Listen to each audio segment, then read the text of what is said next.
Hello friends, good morning. നമ്മളുടെ Kerala T V സീരിയലിലേക്ക് എല്ലാവർക്കും സ്വാഗതം. അങ്ങനെ രഞ്ജിതയുടെയും അരവിന്ദൻ്റെയും മകൻ്റെയും ഒക്കെ സൗഭാഗ്യം തീരാൻ പോവുകയാണെന്നുള്ള കാര്യം അറിഞ്ഞ് ചങ്കു പൊട്ടുന്ന വേദനയോടുകൂടി രഞ്ജിത ഇങ്ങനെ നിൽക്കുവാണ്. ആ രഞ്ജിതയുടെ അരികിൽ നിന്ന് ഇങ്ങനെ ഈ കുഞ്ഞിപ്പിള്ളേർ കരയുന്നത് പോലെ ഞാൻ വീട്ടിൽ നിന്ന് പോവില്ല, ഞാൻ വീട്ടിൽ നിന്ന് പോവില്ലെന്നും പറഞ്ഞ് അരവിന്ദൻ കരയുന്നു. അപ്പോൾ ഈ വക്കീൽ ഇതൊന്നും അറിഞ്ഞില്ലേ എന്ന് അരവിന്ദൻ ചോദിച്ച സമയത്ത് വക്കീലിന് ഇതൊന്നും അന്വേഷിച്ചിട്ട് കാണത്തുണ്ടാവില്ല, അയാൾക്ക് ഇതൊന്നും അന്വേഷിക്കലല്ലോ പണിയെന്നൊക്കെ പറഞ്ഞു. എന്തായാലും വിശ്വസിക്കാൻ പറ്റുന്ന ഒരാളാണ് ഈ കാര്യങ്ങളൊക്കെ പറഞ്ഞതെന്നും അതുകൊണ്ട് ഇതൊക്കെ വിശ്വസിച്ചേ പറ്റൂ എന്നുള്ള കാര്യങ്ങളൊക്കെ ഇങ്ങനെ പറയുവാണ് ഈ രഞ്ജിത.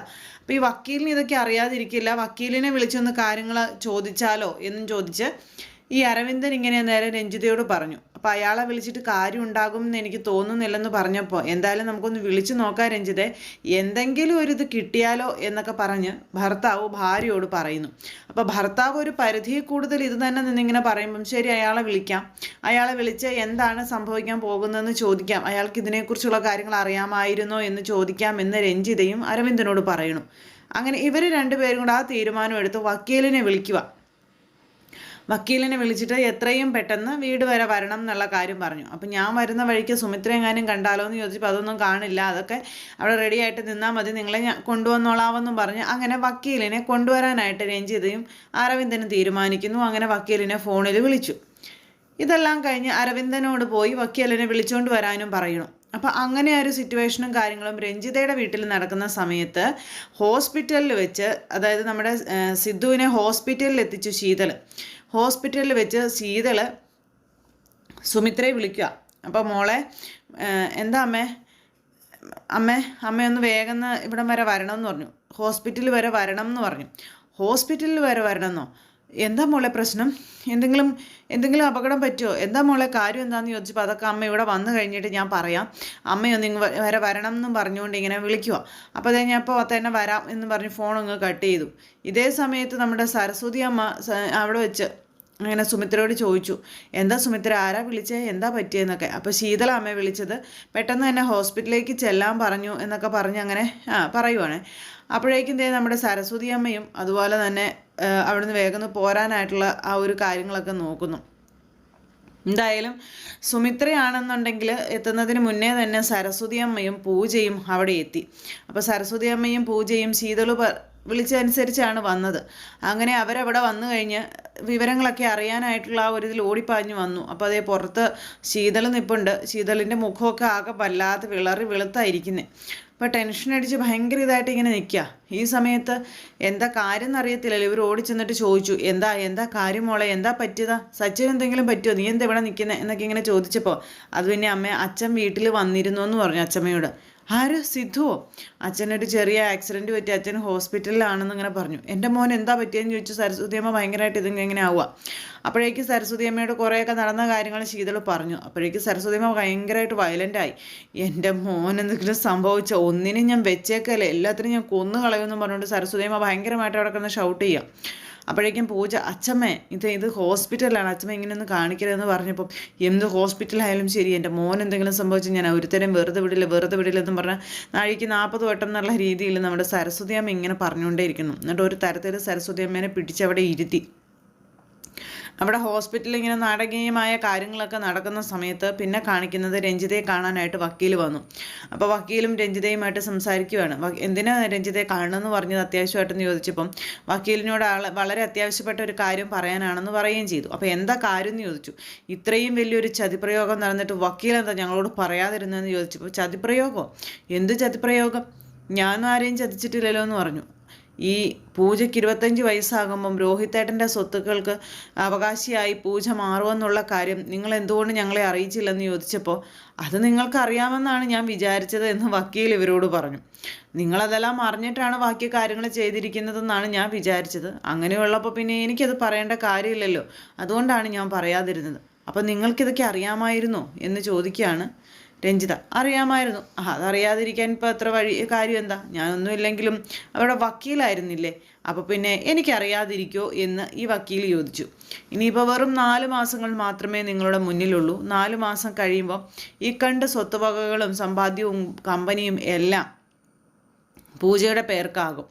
അപ്പോൾ പൂജയായിരിക്കും എല്ലാത്തിനും അവകാശം, നിങ്ങൾ ഇറങ്ങി കൊടുക്കേണ്ടി വരും എന്നുള്ള കാര്യം പറഞ്ഞു. ഇതൊന്നും പൂജയ്ക്കോ സുമിത്രയ്ക്കോ അറിയില്ല, അതുകൊണ്ടാണ് നിങ്ങളിപ്പോഴും ഇവിടെ കഴിയുന്നത് തുടങ്ങിയ രീതിയിലുള്ള കാര്യങ്ങളൊക്കെ നമ്മുടെ വക്കീൽ തന്നെ അങ്ങ് പറഞ്ഞു. വക്കീൽ ഇതൊക്കെ പറയുന്നത് കേട്ട് കഴിഞ്ഞപ്പോഴേക്ക് രഞ്ജിതയ്ക്ക് മനസ്സിലായി അപ്പോൾ ഇത് 100% സത്യമാണെന്ന്.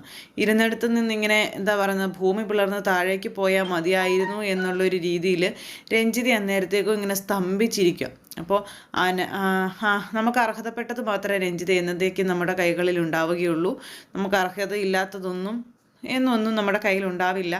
അതിൻ്റെ പേരിൽ രഞ്ജിത്ത് ഇനി എന്തൊക്കെ ചെയ്തിട്ടും കാര്യമില്ല, ഒന്നും ചെയ്യാനായിട്ട് കഴിയില്ല. കാരണം നമ്മളുണ്ടാക്കിയ ഈ ഒരു ഇത് വെച്ച് നമുക്ക് ഒരിക്കലും നിയമപരമായി മുന്നോട്ട് പോകാനായിട്ട് കഴിയില്ലെന്നുള്ള കാര്യം പറഞ്ഞു. അതുകൊണ്ട് തന്നെ നിങ്ങളാരും അതൊന്നും ഓർക്കേണ്ട ആവശ്യമില്ല എന്നും പറഞ്ഞു. അപ്പോൾ അങ്ങനെ ആ ഒരു ഇതെല്ലാം പറഞ്ഞു വക്കീൽ എന്നിട്ട് കൈ കഴുകി വെച്ചു. വക്കീൽ എന്നിട്ട് അവിടുന്ന് പോകുകയും ചെയ്തു. പിന്നെ രഞ്ജിതയുടെ സമാധാനം മൊത്തത്തിൽ പോയി. പിന്നെ ഇനിയിപ്പം ഈ സ്വത്തുക്കൾ കൈവിട്ട് പോകാതിരിക്കാൻ എന്ത് ചെയ്യണം? മകൻ പിന്നെ അവിടെ ഇപ്പോഴേ പണി തുടങ്ങി പൂജയെ വളയ്ക്കാനായിട്ട്. അപ്പോൾ പൂജയെ വളച്ചൊടിച്ച് കുപ്പിയിലാക്കുകയാണെങ്കിൽ സ്വത്തുക്കളെല്ലാം കൈവിട്ട് പോകില്ലല്ലോ. ആ ഒരു ഒറ്റ ഇതാണ് മകൻ വിചാരിക്കുന്നത്. അങ്ങനെ ആ ഒരു സിറ്റുവേഷനും കാര്യങ്ങളും ഒക്കെ അവിടെ ഇങ്ങനെ സംഭവിച്ചുകൊണ്ടിരിക്കുമ്പോൾ നമ്മുടെ സിദ്ധുവിൻ്റെ കാര്യങ്ങൾ പറയാനായിട്ട് സിദ്ധുവിൻ്റെ കൂടെ ഉണ്ടായിരുന്ന ആൾ അനിരുദ്ധിനെ കാണാനായിട്ട് അവരുടെ വീട്ടിൽ ചെല്ലുക. അവിടെ ചെന്ന് കഴിഞ്ഞപ്പോഴേക്കും ഇദ്ദേഹത്തിനെ കണ്ട് ആരാ എന്താണെന്നൊക്കെ ചോദിച്ചപ്പോൾ ഞാൻ സിദ്ധാർത്ഥൻ സാറിൻ്റെ ഫ്രണ്ടാണെന്നും പിന്നെ എനിക്ക് ഒരു കാര്യം പറയാനുണ്ടെന്നും പറഞ്ഞു. അപ്പോൾ എന്താ കാര്യം എന്ന് ചോദിച്ചപ്പം സിദ്ധാർത്ഥൻ സാറ് ശീതളിൻ്റെ വീട്ടിൽ പോയിരുന്നു എന്ന് പറഞ്ഞു. ശീതളിനെ കണ്ടോ? ശീതളിൻ്റെ വീട് കണ്ടുപിടിച്ചോ എന്നൊക്കെ ചോദിച്ചപ്പോൾ കണ്ടു എന്നാൽ എനിക്കിപ്പോൾ തന്നെ ശീതളിൻ്റെ വീട് കാണണം എന്നൊക്കെ പറഞ്ഞുകൊണ്ട് എനിക്ക് ശീതളിൻ്റെ വീട്ടിൽ ഇപ്പം തന്നെ പോകണം എന്നും പറഞ്ഞ് നമ്മുടെ അനിരുദ്ധ് ഇങ്ങനെ അവിടെ ഇരുന്ന് പറയുക. അപ്പോൾ അനിരുദ്ധ് ഇത് അങ്ങനെ പറഞ്ഞുകൊണ്ടിരിക്കുമ്പം അതിനല്ല ഞാൻ വന്നത്, എനിക്ക് അത്യാവശ്യം ഒരു കാര്യം പറയാനുണ്ടെന്ന് പറഞ്ഞു.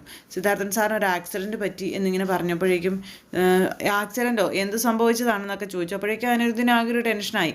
അപ്പോൾ എന്ത് സംഭവിച്ചതാണെന്നൊക്കെ ചോദിച്ചു. അന്നേരം ഇങ്ങനെ ശീതളിൻ്റെ വീട്ടിൽ പോയി കഴിഞ്ഞപ്പോഴേക്കും ശീതളിൻ്റെ ഹസ്ബൻഡ് ഉപദ്രവിച്ചതാണെന്നുള്ള കാര്യമൊക്കെ പറഞ്ഞു. അപ്പോൾ അത് കേട്ട് കഴിഞ്ഞപ്പോൾ അനിരുദ്ധൊന്ന് ഞെട്ടി. അപ്പോൾ പെട്ടെന്ന് തന്നെ ഹോസ്പിറ്റലിലേക്ക് വരണം, സാറിൻ്റെ കൂടെ ആരുമില്ല, ഒന്ന് വരണം പ്ലീസ്, വരാതിരിക്കരുതെന്നൊക്കെ പറഞ്ഞപ്പോൾ മനസ്സോടുകൂടി നിൽക്കുന്നു, പക്ഷെ പോകാനായിട്ടുള്ള മനസ്സില്ല.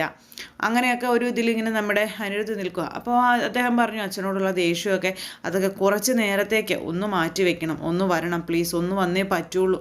കാരണം സാറിൻ്റെ അടുത്തും ആരുമില്ല, സാറിന് കിട്ടിയിരിക്കുന്ന പരിക്ക് വളരെ വലിയ പരിക്കാണ്, സാറിനോടൊപ്പം ശീതളും ഉണ്ട്, പ്ലീസ് വരണം എന്നൊക്കെ പറഞ്ഞു. അപ്പോൾ ശീതളും കൂടി ഉണ്ടെന്ന് കേട്ട് കഴിഞ്ഞപ്പോഴേക്കും വരാമെന്ന് തന്നെ മകൻ വിചാരിച്ചു. ശരി വരാം എന്ന് സമ്മതിച്ചു. എന്നിട്ട് ഇവർ പോകാൻ തുടങ്ങുക. ഈ സമയം കണ്ട് നമ്മുടെ സുമിത്ര ഹോസ്പിറ്റലിലേക്ക് എത്തി. സുമിത്ര ഹോസ്പിറ്റലിലേക്ക് എത്തിയപ്പോഴേക്കും ഇവരെല്ലാവരും കൂടെ, അതായത് സരസ്വതിയമ്മയും പൂജയും അതുപോലെ ശീതളും ഒക്കെ അവിടെ അങ്ങനെ നിൽപ്പുണ്ട്. അപ്പോൾ അവരെല്ലാവരും കൂടി ഇങ്ങോട്ടേക്ക് അവിടെ നിൽക്കുന്നത് കണ്ട് നമ്മുടെ സുമിത്ര അങ്ങോട്ടേക്ക് കയറി ചെന്നു. സുമിത്ര കയറി ചെന്ന് കഴിഞ്ഞപ്പോൾ എന്താ അമ്മേ, എന്താ കാര്യം, പൂജമോളെ എന്താ പറ്റിയെന്ന് ചോദിച്ചു. അപ്പോൾ ശീതൾ വേഗം ചാടി കയറി പറഞ്ഞു അമ്മേ അച്ഛൻ ഇവിടെ ഉണ്ട് അമ്മയെന്ന് പറഞ്ഞു. അച്ഛനോ? അതെ അമ്മേ, അച്ഛൻ ഇവിടെ ഉണ്ട്. അച്ഛൻ എന്നെ കാണാനായിട്ട് വീട്ടിൽ വന്നതായിരുന്നു, പക്ഷേ അത് വലിയൊരു ദുരന്തമായിപ്പോയമ്മേ എന്നൊക്കെ പറഞ്ഞു. അപ്പോൾ എന്താ മോളെ, എന്താ കാര്യം എന്ന് ചോദിച്ചു. അന്നേരം ഇങ്ങനെ അവിടെ സംഭവിച്ച കാര്യങ്ങളൊക്കെ നമ്മുടെ സുമിത്രയോട് ശീതള് പറയാം. അതൊക്കെ കേട്ട് വിറങ്ങലിച്ചിരിക്കുന്ന സരസ്വതിയമ്മയെ കണ്ടപ്പോൾ സുമിത്രയ്ക്ക് മനസ്സിലായി സരസ്വതിയമ്മയ്ക്ക് ദേഷ്യമാണെന്ന്. അപ്പോൾ ഇവർ ഇങ്ങനെ സംസാരിച്ചുകൊണ്ടിരിക്കുന്ന സമയത്ത് പെട്ടെന്ന് അവിടെ നിന്ന് ഡോക്ടർ ഇറങ്ങി വന്നിട്ട് പറഞ്ഞു ബ്ലഡ് ഒരുപാട് പോയിട്ടുണ്ട്, അതുകൊണ്ട് തന്നെ ബ്ലഡ് വേണമെന്ന്. അങ്ങനെ ഈ സമയത്ത് എവിടെ പോയി സിദ്ധുവിനുള്ള ബ്ലഡ് ഉണ്ടാക്കും? പെട്ടെന്നാണ് സുമിത്രയുടെയും സിദ്ധുവിൻ്റെയും ബ്ലഡ് ഗ്രൂപ്പ് ഒന്നാണെന്നുള്ള കാര്യം അവിടെ വന്നപ്പോഴത്തേക്ക് സുമിത്രയോട് ബ്ലഡ് കൊടുക്കാനായിട്ട് പറഞ്ഞു. അങ്ങനെ കൊടുക്കാൻ പറയുമ്പോൾ സുമിത്ര ആദ്യം തയ്യാറായില്ല. പക്ഷേ ഇവരെല്ലാവരും നിർബന്ധിച്ച് കഴിഞ്ഞപ്പോൾ സുമിത്ര തയ്യാറായി. വേഗം തന്നെ സിദ്ധുവിന് ബ്ലഡ് കൊടുക്കാനായിട്ട് സുമിത്ര അകത്തേക്ക് പോയി. സിദ്ധുവിന് സുമിത്ര ബ്ലഡ് കൊടുക്കുക. അങ്ങനെ ആ ഒരു ഇത്, അതായത് സിദ്ധുവിൻ്റെ ജീവൻ രക്ഷിക്കാൻ നിയോഗിക്കപ്പെട്ടത് നമ്മുടെ സുമിത്രയായി മാറിയെന്ന് സാരം. അങ്ങനെ ആ ഒരു കാര്യങ്ങളെല്ലാം അവിടെ സംഭവിക്കുന്നു. ഈ സമയത്താണ് ഈ കാര്യങ്ങളെല്ലാം ഒപ്പിച്ചു വെച്ചവൻ, അതായത് സച്ചിൻ ഹോസ്പിറ്റലിലേക്ക് വരുന്നത്. സച്ചിൻ ഹോസ്പിറ്റലിലേക്ക് വന്ന് ഇവരോട് ചോദിക്കുവാണ് എന്താ കാര്യം, എങ്ങനെയായി, അച്ഛൻ ജീവനോടെ ഉണ്ടോ എന്നൊക്കെ ചോദിച്ചു. ഇവനിങ്ങനെ കളിയാക്കിയ രീതിയിൽ സംസാരിച്ചു. ഹേതുമ്പുരത്തെ സരസ്വതിയമ്മയുടെ മുന്നിൽ വെച്ചേ ആ ചോദ്യം ചോദിച്ച് തീർന്നില്ല. അവൻ്റെ ചെവിക്കല്ലടിച്ചങ്ങ് പൊട്ടിച്ചു നമ്മുടെ സരസ്വതിയമ്മ. എൻ്റെ മകനെ ജീവച്ഛമമാക്കി ഇവിടെ നീ കിടത്തിയിട്ട് നീ എന്താടാ ഈ പറയണതെന്ന് ചോദിച്ചു. എൻ്റെ മോനെ ഈ പരുവത്തിലാകാൻ ആരാടാ നിനക്ക് അവകാശം തന്നെന്ന് ചോദിച്ചു. അടിച്ച് പൊട്ടിച്ചു അവൻ്റെ ചെവിക്കല്ല്. എന്തായാലും സരസ്വതിയമ്മയുടെ പവർ എന്താണെന്ന് ഈ സച്ചിൻ തിരിച്ചറിഞ്ഞു. അങ്ങനെ ഒരു സൂപ്പർ ഹിറ്റിൽ എന്താ പറയുന്ന അടിപൊളി സൂപ്പർ ഹിറ്റ് വിശേഷമായിട്ടാണ് ഇന്നത്തെ നമ്മുടെ കഥ വന്നിട്ടുള്ളത്. അപ്പോൾ എല്ലാവരും കാത്തിരുന്ന് കാണണം. ആരും തന്നെ മിസ് ചെയ്ത് കളയരുത്. എല്ലാവർക്കും നല്ലൊരു ദിവസം ആശംസിക്കുകയാണ്. എല്ലാവരുടെയും സപ്പോർട്ടിനും സ്നേഹത്തിനും ഒരുപാട് നന്ദി അറിയിക്കുന്നു. സൂപ്പർ ഹിറ്റ് കഥയുമേ കാണുന്നത് വരെ എല്ലാവർക്കും നന്ദി. See again. Take care. Bye by.